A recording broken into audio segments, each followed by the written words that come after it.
The grand chamber of the Galactic Council fell silent as Ambassador Reed stepped onto the speaking platform. Thousands of alien representatives from across the galaxy stared in disbelief. Some used additional sensory organs to confirm what their primary visual receptors told them.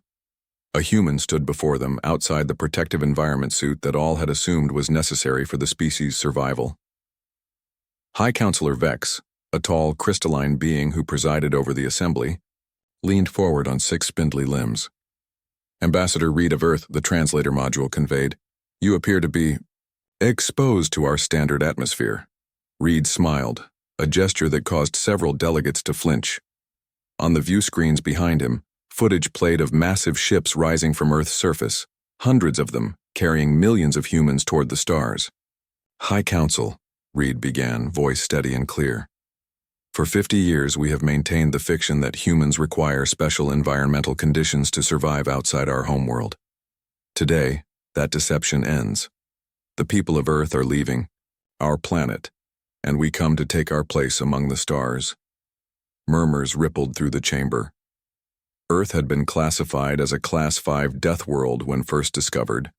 Extreme gravity, toxic atmosphere, lethal radiation levels, aggressive wildlife, and unpredictable weather patterns. The classification had kept most species far away, and those who did visit came heavily protected. "Impossible," declared Representative Morn of the Tolution Collective, multifaceted eyes narrowing. "Your atmospheric requirements were confirmed by our science division. Your world contains oxygen, a corrosive gas." Reed nodded. "A gas we breathe, Counselor. One that fuels our cellular processes." He took a deep breath, demonstrating. "Earth is challenging by galactic standards, yes, but we evolved there. What you call extreme gravity gave us dense muscles and strong bones.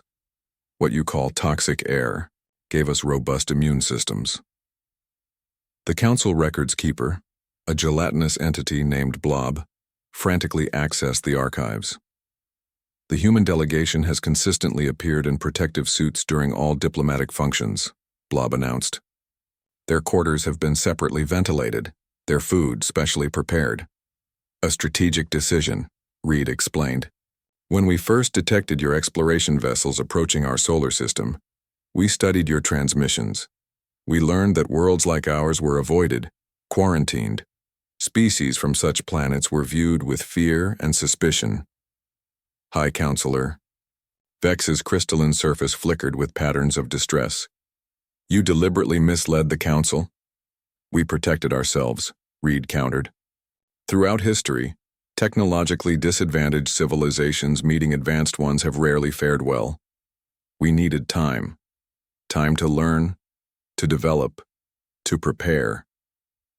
On the screens, the exodus continued. Earth ships were crewed by Galactic standards but functional and numerous. "For decades we've built in secret," Reed continued. "We've studied your technologies from what you freely shared, reverse-engineered what you didn't. We've prepared new colonies on worlds you deemed uninhabitable, but which are perfect for our biology." Representative Jor, an avian being with iridescent plumage, fluffed his throat sac in agitation. "This is unprecedented. A deception of this magnitude was necessary," Reed interrupted.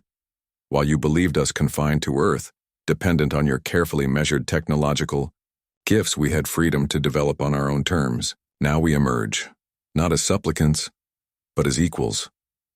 The Council erupted in chaotic debate. Some representatives demanded sanctions, others called for military containment. A few expressed admiration for the humans' ingenuity. Reed raised a hand, and surprisingly, the chamber quieted. "We come in peace. We seek trade, cultural exchange, and alliance, but understand this: we are not fragile. We are not weak. We evolved on a world that forged us into survivors." He stepped closer to the edge of the platform, making eye contact with various council members. "On Earth we have a saying, that which does not kill us makes us stronger. Our planet tried to kill us every day for millions of years. Consider what that means." Ambassador Todd, Reed's assistant, joined him on the platform, carrying a small container. Reed opened it, revealing an ordinary Earth apple. This fruit contains seeds containing cyanide compounds, poison to many of you.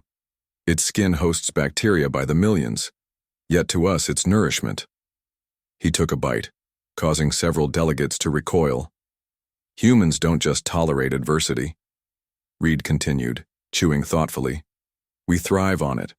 Our greatest achievements came from our greatest challenges. Now we face a new frontier and we invite you to face it with us as partners. High Counselor Vex conferred briefly with other senior members. The Council will require time to process this revelation. There will be questions.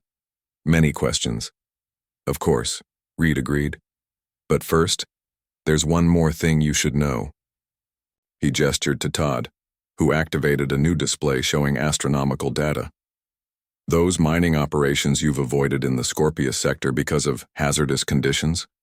Perfect for humans. We'd like to negotiate rights. Representative Morn's translator emitted what could only be described as a splutter.